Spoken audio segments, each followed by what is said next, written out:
The book is called Rebels in a Rotten State, Understanding Atrocity in the Sierra Leone Civil War. So the focus is very much on the violence of that conflict, which was from 1991 to 2002. Thematically, really what I'm concerned with are the kinds of acts of atrocity that we see in many conflicts. So not just civil wars, not necessarily just in sub-Saharan Africa even.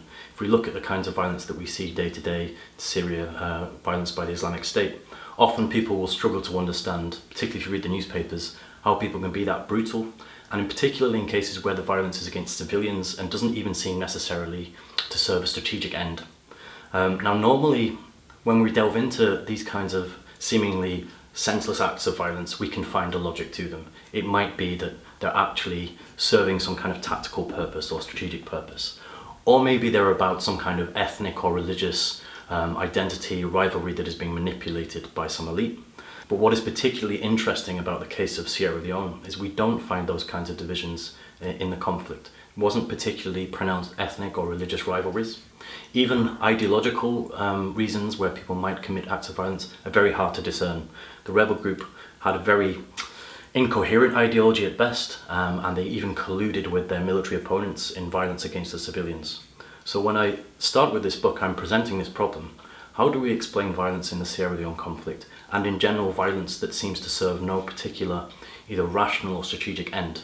And so I move from these very typical explanations that fall in two categories really. Either the violence is the result of anarchy, that we unleash restraints and at heart human beings in situations of conflict will naturally be violent, or alternatively, violence is always very rational, very calculated and always serving an end. And I say both of these extremes don't quite capture some of the acts of violence, particularly the kinds of violence we saw by very young child soldiers in the conflict.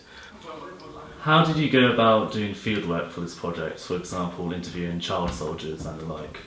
Well, first of all, to access the individuals, the ex-combatants, the child soldiers, the former senior commanders in Sierra Leone is not particularly difficult. In fact, in a relatively small population in that country, you will find most people have been affected by the war in one way or another, whether they were a perpetrator of violence, a victim of violence, a family member was some part of the fighting group. The real challenge is, and the challenge that I found initially, was to obviously get people to talk about things that were more than just, yes, I took part in the conflict, to, okay, I committed this violence, and from their perspective, why they think they did it, or what kind of kinds of violence they performed.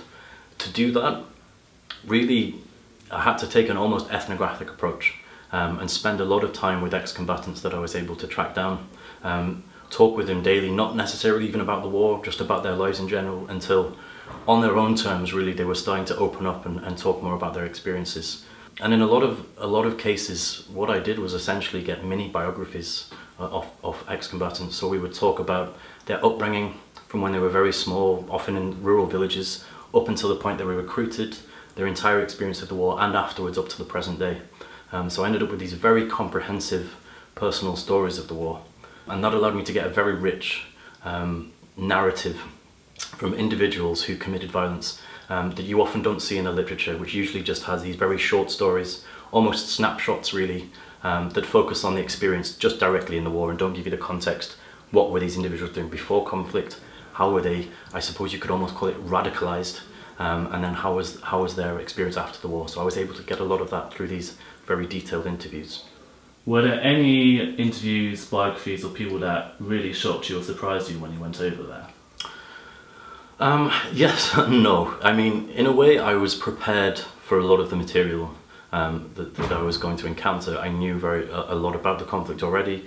The sheer extent and intensity of violence was almost unimaginable, extremely horrific. So I was expecting a lot of that and was prepared for it. I think what surprised me sometimes was the candor that actually many of the perpetrators were actually, once they opened up, were very honest about the violence. I was often surprised about the way they described how they enjoyed it. I think perhaps one of the most surprising things for me as well was post-conflict, which wasn't really the focus of the book, but post-conflict, how many had managed to kind of salvage their lives or move on, civilian, ex-combatant, victim or perpetrator, or both, that they were living side by side without much fear of recrimination or anger, that people were just getting on with their lives. I think that tended to shock me more in the interviews than anything else. There were certainly occasions when you know, the gore of what I was being told was extremely disturbing. But you know, I think over a period of 2 or 3 years of looking at the subject, I don't want to say you become used to it. It's always shocking, but this is exactly what I expected to hear.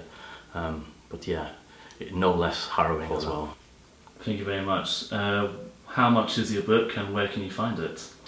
Well, it's available, I think, on most websites, Amazon being a typical one. You can get it directly from Hearst Publishers on their website as well.